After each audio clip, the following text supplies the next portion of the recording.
would win? One American with a musket, or the entire province of Quebec?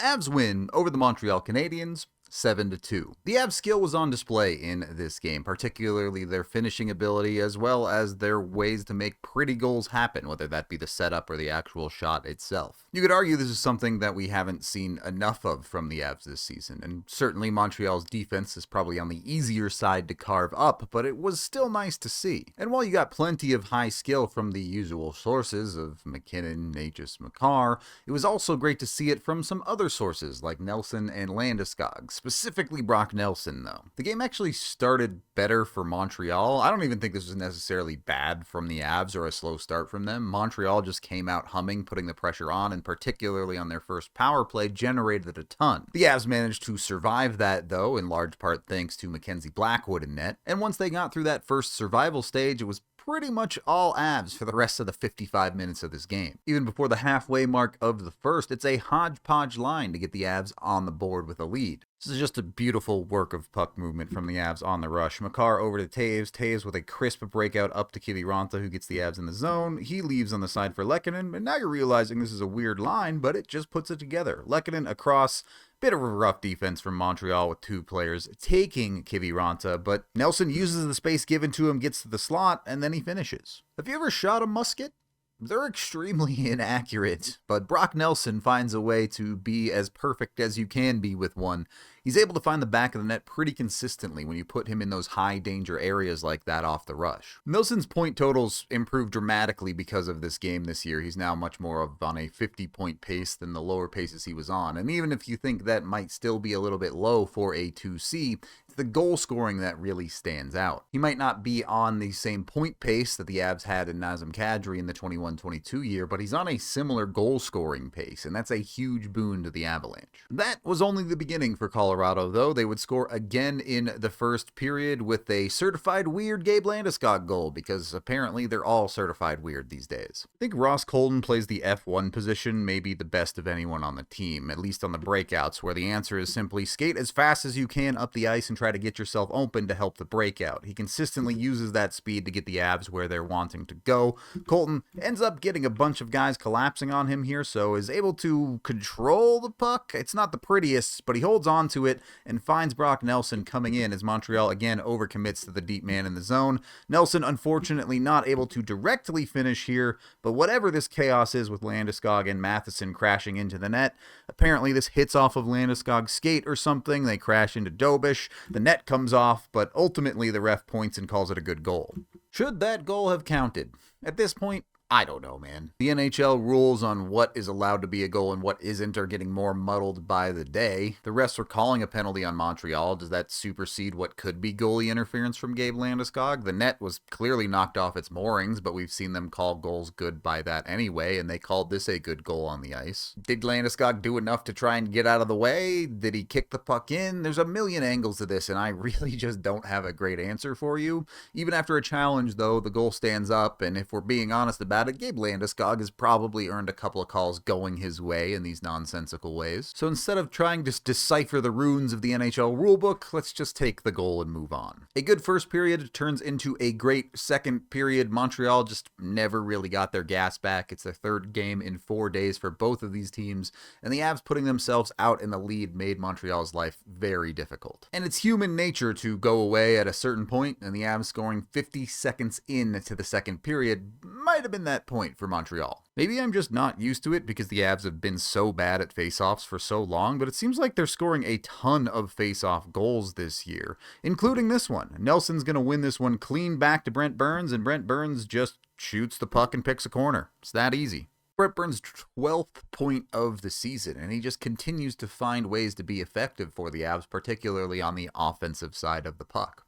There are nights where his defense struggles, and you're going to have to live with that, but the effect he's having on the Avs defense really rounds them out on a particularly good way. And why stop there? When you are a veteran of the Civil War, you know to finish your opponents. Brock Nelson shows up again. When we talk about the little details, it's things like this. Lehkonen in his own zone. He's not going to get rewarded with a point on this play or anything, but just cleanly picks a puck and then controls it and sets the Avs up for what ends up being a 2-on-0 with Nelson and Natchez.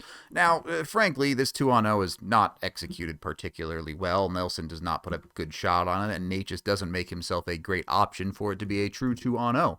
Oh, look, I think Lecky actually does get a point on this. Sorry, my bad. Credit to Lecky. He deserved that point. Nate just continues to work hard, though. They don't let that poor 2-on-0 get them frustrated and give up on what is a good offensive opportunity. As Nate just collects the puck, you again catch Montreal kind of bunching up, not playing very good defense, and Nelson understands how to use the space that Montreal isn't covering, so he slips into some soft spots. Nate just also uses the space given to him, and all of a sudden Montreal is panicking. They're trying to play the puck. Nelson's going to end up uncovered, and Nate just puts a beautiful little slip pass on the backhand side. Really sells this backhand. Gets Montreal to really commit to it before sliding it to Nelson, and that's a freebie.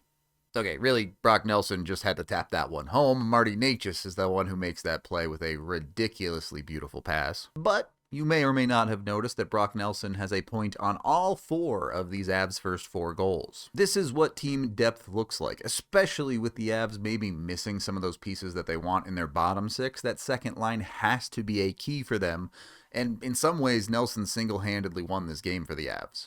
Between the Avs lieutenant and their captain, their second platoon is virtually unstoppable right now. Unfortunately, all good things must come to an end, and today that is Mackenzie Blackwood's shutout streak. The Avs are going to get a good opportunity on a rebound with Landy crashing the net here. Unfortunately, when Landy tries to finish on this play, his stick breaks, and then you get a little bit of a mistake from the Avs. As Montreal collects, Landy's stick broke, so he, of course, has to go back to the bench. But you have a couple of other players that head to the bench on what is a bit of a lazy change, and that's going to end up costing the Avs. Now, initially, you come back and try to defend here, and Brock Nelson gets worked. There's no two ways around that. That was not quality defense from Brock, but you might have been okay here if you got your players on quicker and it wasn't a bad change. Maybe someone gets back and covers this giant gaping maw of space on the ice. Instead, left completely open on that side is Demidov, and that one you're not stopping. Is that a bad change and some sloppy defense from the Colorado Avalanche?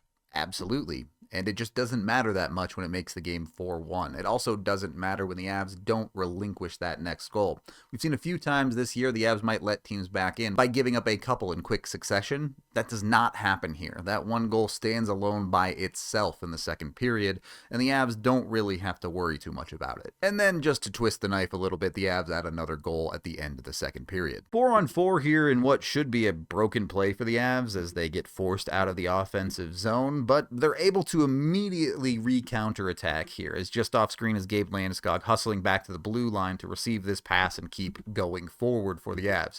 At the same time, Brock Nelson just sneaking off the ice to get Nathan MacKinnon on, and Montreal, frankly, I don't know, they're just bad defensively. I don't know what to tell you. But it's a clean 2-on-1, and it's not really even a 2-on-1. It is a undefended Nathan MacKinnon coming down the backside of the ice. How about that? Landeskog recognizes this, shoots far pad, creates the rebound pad pass, and MacKinnon just has to collect it to finish. That's Nathan MacKinnon's 20th goal of the season, and it comes off of simple hockey. You absolutely love Gabe Landeskog shooting for the pass there, and MacKinnon getting a freebie because of it. The game was pretty much over at that point, but the fun was far from done. Of players that have played every game for the Avs this season, there is only one that did not have a goal, and that is no more after 3 minutes of the third period.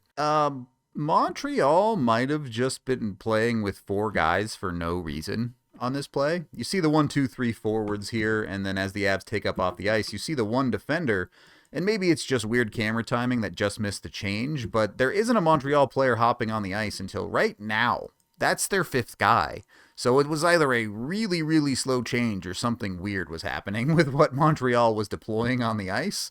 Either way, the Avs take advantage of it. Nate just walks in, actually puts what is frankly a horrible pass over to Devon Toews. This thing is at waist height, but Toews recognizes it, adjusts, is able to get his hand off of his stick and glove this thing down to even create an opportunity at all, and then tries to slide this back to Necas. It's a nice pass. Nate just doesn't get a stick on it, though. Matheson is the one to shoot it into his own net, and Toews finally gets his goal. The majority of this game was the Avs executing well, but sometimes you just have to make it work, and something silly is what it takes to get your first goal of the season. Happy for Toews that he finally got one into the back of the net, even if it was really an own goal for Montreal. Oh, by the way, that makes it a multi-point night for both Necas and MacKinnon. And the Avs get to coast this one home, balancing the TOI on both the forward and back end sides and not needing to stress anyone. Both teams pick up a power play goal that is really meaningless in the third period, but but you can see the Montreal one happening here that I don't really have a ton to say about. And then even if it is meaningless, it is nice to see the Avs get on the board on their power play, particularly how they get on the board here. One, it's movement from McKinnon and Natchez, but two, it's a classic Gabe Landeskog goal with a beautiful tip in front. Landeskog now has points in 4 of his last 5 games, including 3 points in this game, and it really is starting to look like the captain is fully back. We've seen him float up and down the lineup this whole year, but what was a second and third line float earlier in this season has become a second and first line float in these last handful of games. And that is partially out of necessity, but Landy getting the juice on those 2 lines really looks great and seems to have energized both of them. It just means more when it comes from your captain. The Avs may have lost their winning streak, but they are still absolutely a wagon, and I don't know that there's many teams out there that can even think about stopping them. That is the end of this game video review. Thank you for watching. I am Rudo, and go buy our shirts.